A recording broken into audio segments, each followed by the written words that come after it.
ఇవ్వగలుగుతాం తండ్రి. మా హృదయాలు తప్ప మీకేమి ఇవ్వగలుగుతాము తండ్రి. నాయన ప్రభా లార్డ్ జీసస్, మా ఆస్తి వేస్ట్ ప్రభా తండ్రి, మా అంతస్తు వేస్ట్ తండ్రి. మా లోపల ఉన్న ప్రతి పాపము ప్రభా లార్డ్ జీసస్ మాస్టర్ అంత మమ్మల్ని పాడు చేసి పడేసింది తండ్రి. కానీ మీరు తండ్రి మమ్మల్ని ప్రేమించి ఈ ప్రాణమును పెట్టినారు.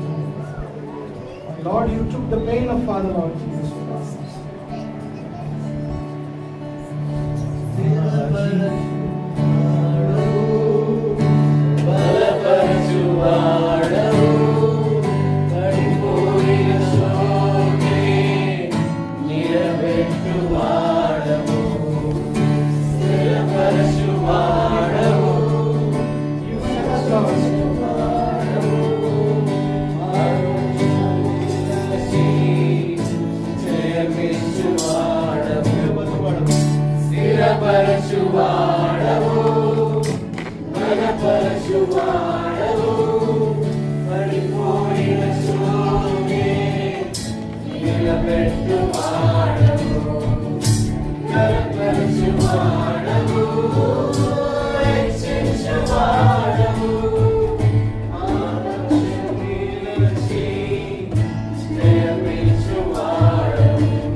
మరి తండ్రి ఈ సమయం ఇచ్చిన తండ్రి మీకే మహిమ కలుగును గాక. తండ్రి కథ మార్చగలిగే దేవుడు అవుతాడు. మేము ఊహించని రీతి కంటే అత్యధికముగా చేయగలిగిన దేవుడు అవుతాడు. నాయన మేము అడిగేది ఒక్కటి ఉంటుంది, మీరు చేసేది ఒకటి ఉంటుంది. మా ఊహలకు అందని దేవుడు అవుతుంది నాయన ప్రభా. ప్రకాశంలో కూర్చునే దేవుడు ప్రభా. ఆ ప్రకాశంలోకి మేము we cannot reach to you, Father Lord Jesus. Lord, we thank you for this time. మరి ఈ సమయాన్ని ఇచ్చినందుకు ఎంతో కృతజ్ఞత చెల్లించుకుంటాను. ఈ ఆరాధన తండ్రి, ఈ చిన్న పాటలు తండ్రి ప్రభా, ఒక చిన్న మందగా మేము ఇక్కడ కూడి ఉండగా తండ్రి ఒకటే అడుగుతున్నాం తండ్రి ప్రభా, మీ ప్రెజెన్స్ ఫాదర్ లార్డ్ జీసస్ మీరు ఇక్కడ బయలుపరచగలుగుతారు. మాకు వేరే అన్ని ఏమొద్దు తండ్రి, మీరు రండి తండ్రి మా దగ్గర. Once again, Lord, we praise you, we thank you, Lord. అన్నీ కూడా మా పరిశుద్ధమైన యేసుక్రీస్తు పరిశుద్ధమైన నామములో అడిగి వేడుకుంటున్నాం తండ్రి. ఆమేన్.